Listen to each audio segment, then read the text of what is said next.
I recently got an inquiry from a lawyer who asked whether they could represent the defense side in one matter and the plaintiff side in another matter.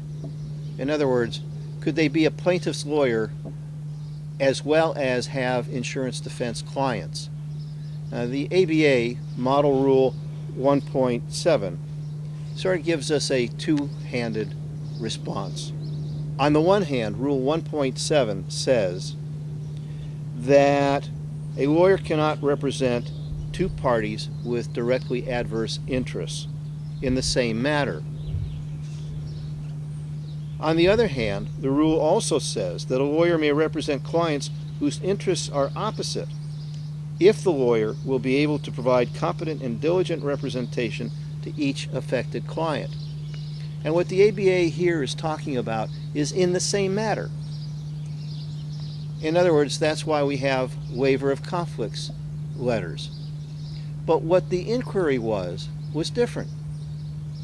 The inquiry said, if I now represent insurance defense, various insurance companies defending matters against plaintiffs' claims, can I also, in other matters, represent plaintiffs suing other insurance companies, for example, or other defendants represented by different insurance companies?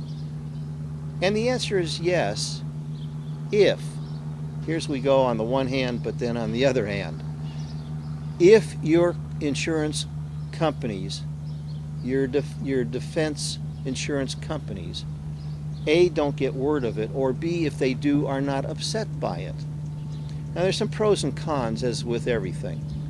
On the one side, the insurance company might appreciate the fact that you better understand the plaintiff mentality and therefore can strike a better deal or be more vigorous in defense of their positions in the matters that you're representing them. On the other hand, they may take what I would consider to be a parochial view and say, no, you know, if you're representing insurance companies, you're very assertive and aggressive. You have to have a mentality that is focused only on that, and no plaintiff is ever right. And therefore, you cannot be a plaintiff's lawyer as well. So the bottom line answer is, you walk a fine line, but a line that is acceptable, in my opinion, provided you do it properly, appropriately, and ethically. There's a different issue here, and that is one of economics. If you're a plaintiff's lawyer today, you are a contingency lawyer, meaning that you get paid if and when you settle the matter or you try it and win and the insurance company sends you a check.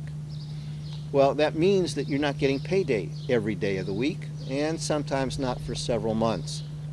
In order to even out your cash flow, you may want to represent insurance companies, do insurance defense work that's paid, generally speaking, on the hour, by hourly billing. This is a great way to even out your cash flow. I'm not sure it can be done successfully, but if you think you can, and if you have the appropriate clientele, that is a very wise choice to make. On the other hand, for working out your cash flow, wanting hourly billing, rather than represent insurance defense firms, you might take another practice area. For example, some plaintiffs' lawyers will be criminal defense lawyers. They may do estate planning. They may do other practice areas that helps iron out the cash flow. Generally speaking, what I've seen is that a law firm that does this, that is, that has several practice areas, generally speaking, has different lawyers doing each of the different practice modalities. In other words, a criminal defense lawyer generally will not also be a plaintiff's personal injury lawyer, and so forth. If that be the case in your firm, you're faced with a different issue. And the issue is, how do you pay each lawyer? Does the hourly lawyer hourly billing lawyer feel entitled to the contingency fee when it comes in, and to what extent? Does the contingency lawyer feel entitled to the bulk, if not the entirety, of the fee that comes in when that matter is resolved? These are issues of firm culture and ought to be decided before you move forward. Bottom line issue, can you play both sides of the fence? Yes, but carefully. Thanks for joining us.